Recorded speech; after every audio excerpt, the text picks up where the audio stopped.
दोस्तों, आज इंडिया में चलने वाली ज़्यादातर सोलार बैटरी और battery energy storage system company सिर्फ चाइना से माल इंपोर्ट करती है। वो मैन्युफैक्चरर्स नहीं, सिर्फ ट्रेडर्स है। लेकिन आज हम बात कर रहे हैं एक ऐसी माइक्रो कैप कंपनी की जो इंडिया में अपनी खुद की गीगा फैक्ट्री बना रही है और सिर्फ 513 करोड़ की मार्केट कैप के साथ क्लीन एनर्जी रेवोल्यूशन का हिस्सा बनना चाहती है। जीपी इको सॉल्यूशंस पहले एक डिस्ट्रीब्यूटर थी, मतलब दूसरी कंपनीज के प्रोडक्ट्स बेचती थी। डिस्ट्रीब्यूशन बिजनेस में वॉल्यूम तो होता है, लेकिन मार्जिन्स बहुत कम होते हैं। लेकिन मैनेजमेंट ने एक बहुत बढ़िया डिसीजन लिया है। कंपनी ने उत्तर प्रदेश के दसना में अपनी मैन्युफैक्चरिंग फैसिलिटी शुरू कर दी। फेज 1 ऑपरेशनल है और सितंबर 2026 तक company 3 gigawatt manufacturing capacity achieve करना चाहती है। सबसे इंटरेस्टिंग बात, रेवेन्यू मिक्स कंप्लीटली चेंज हो रहा है। डिस्ट्रीब्यूशन ग्रेजुअली कम होगा, manufacturing business future growth engine बनेगा। कंपनी का फ्लैगशिप ब्रांड है इन्वर्जी। ये सिर्फ बैटरीज नहीं बनाती, ये complete energy storage ecosystem build कर रही है। रेसिडेंशियल सिस्टम्स से लेकर industrial scale battery energy storage systems और हाई कैपेसिटी स्ट्रिंग इन्वर्टर्स, सब कुछ एक ही ब्रांड के अंडर।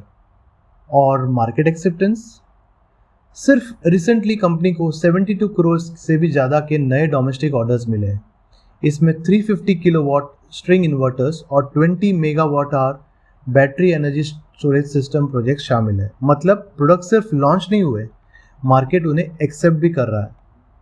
अब बात करते हैं नंबर्स की, और ऑनेस्टली यहीं से स्टोरी इंटरेस्टिंग हो जाती है। FY25 में सेल्स थी 246 करोड़, FY26 में बढ़कर 414 करोड़, लगभग 68% की ग्रोथ। प्रॉफिट, वो तो और भी शॉकिंग है, 10 करोड़ से सीधा 43 करोड़, यानी ऑलमोस्ट 4 टाइम्स। मैन्युफैक्चरिंग का इफेक्ट मार्जिन्स में भी दिख रहा है। ऑपरेटिंग प्रॉफिट मार्जिन 5% से बढ़कर 14.3%, और मैनेजमेंट का मानना है FY27 में मार्जिन्स और इंप्रूव हो सकते हैं। लेकिन हर कहानी का एक दूसरा पहलू भी होता है, और जीपी इको में 2 बड़े कंसर्न्स हैं। सबसे पहला, वर्किंग कैपिटल। डेप्टर डेज 95 से बढ़कर 172 डेज हो गए, यानी कंपनी प्रोडक्ट्स तो बेच रही है लेकिन पैसा रिकवर होने में बहुत टाइम लग रहा है। इसी वजह से free cash flow negative 32 crore है। दूसरा कंसर्न, डेप्ट। नई फैक्ट्री लगाने के लिए बोरोइंग 33 करोड़ से बढ़कर 109 करोड़ हो गई है। डेप्ट टू इक्विटी रेशियो लगभग 1 के आसपास पहुंच गया है। मतलब ग्रोथ आ रही है, लेकिन उस ग्रोथ की फंडिंग भी हो रही है। चलिए एक क्विक स्वॉट एनालिसिस देखते हैं। स्ट्रेंथ, कंपनी बेस और इन्वर्टर्स दोनों मैन्युफैक्चर करती है। ROCE 38% और 3 गीगावाट मैन्युफैक्चरिंग कैपेसिटी फ्यूचर के लिए बड़ा एडवांटेज हो सकती है। Weakness, working capital stress, negative cash flows, और FIs की होल्डिंग भी फिलहाल 0 है। अपॉर्चुनिटी, चैनल फाइनेंसिंग इनिशिएटिव जो मैनेजमेंट लॉन्च करने वाली है, अगर सक्सेसफुल हुआ तो डेप्टर डेज काफ़ी इंप्रूव हो सकते हैं। Threats, Chinese competition, raw material price fluctuation और एग्जीक्यूशन रिस्क। अब सबसे इंपॉर्टेंट सवाल, क्या स्टॉक महंगा है या अभी भी अपॉर्चुनिटी बची हुई है? कंपनी का ट्रेलिंग PE है सिर्फ 12.8, जबकि इंडस्ट्री एवरेज लगभग 31 है।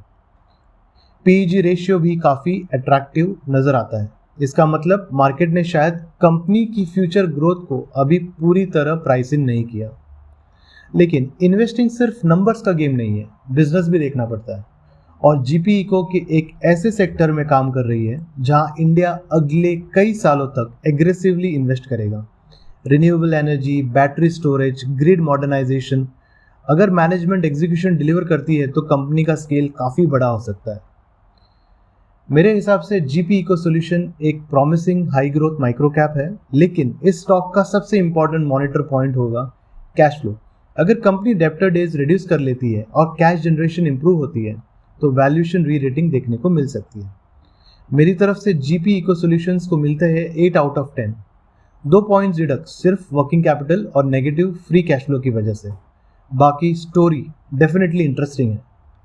अगर आपको ऐसे ही डीप डाइव फंडामेंटल एनालिसिस पसंद आते हैं तो वीडियो को लाइक ज़रूर करिए, चैनल को सब्सक्राइब करिए और कमेंट्स में ज़रूर बताएं क्या जीपी इको सॉल्यूशंस आपके वॉच लिस्ट में जगह बनाएगी। और जाने से पहले एक ज़रूरी बात, ये वीडियो सिर्फ एजुकेशनल पर्पस के लिए है। इस वीडियो को किसी भी तरह की बाय या सेल रिकमेंडेशन ना समझे। स्टॉक मार्केट में इन्वेस्ट करने से पहले हमेशा अपनी खुद की रिसर्च करें या फिर अपने फाइनेंशियल एडवाइजर की सलाह ज़रूर लें। मैं मिलता हूँ आपसे अगले डीप डाइव में। जय हिंद।